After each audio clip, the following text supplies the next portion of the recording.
摩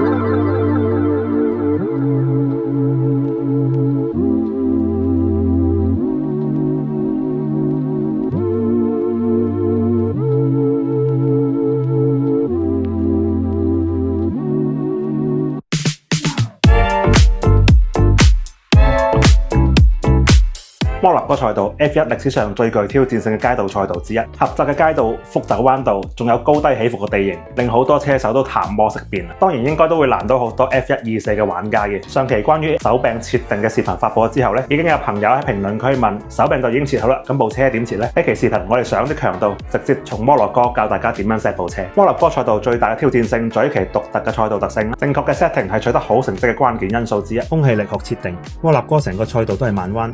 最高時速都係跑到270公里左右，絕對係下壓力至上。前翼建議調去35至40，加強前輪抓地力；尾翼推到40至45，後續下壓力拉滿，出彎更加穩陣，唔使驚直路慢。呢度根本冇咩長直路俾你飆。傳動系統出彎快唔快，全靠傳動設定。油門差速器調節調去60%至65%，後輪牽引力足，應付髮夾彎同游泳池區嗰啲慢速加速位就啱晒。非油門差速器調節直切50%至55%，保證入彎夠靈活。引擎制動我習慣90%，懸掛幾何，懸掛角度要調得精準。前外傾角負3.2至到3.5度，後外傾角負1.8至到2.0度。前速調0.05至0.10度，後速0.20至0.30度。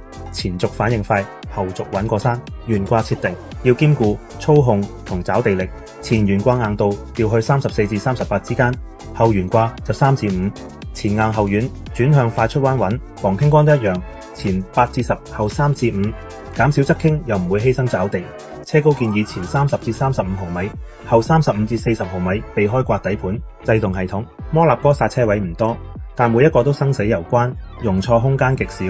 剎車壓力推高去90%至95%，出隧道同聖德沃特要夠狠先掂。前剎車偏向調55%至58%，保證入彎穩定，唔容易甩尾。用手掣記得慢踩。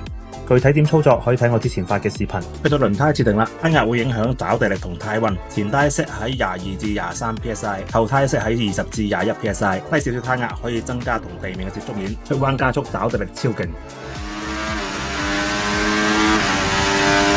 睇完呢期視頻之後，你仲想學習邊條賽道嘅車輛調校，或者你對邊項設定仲唔係好清晰？歡迎喺評論區話我知，我全部都會解答嘅。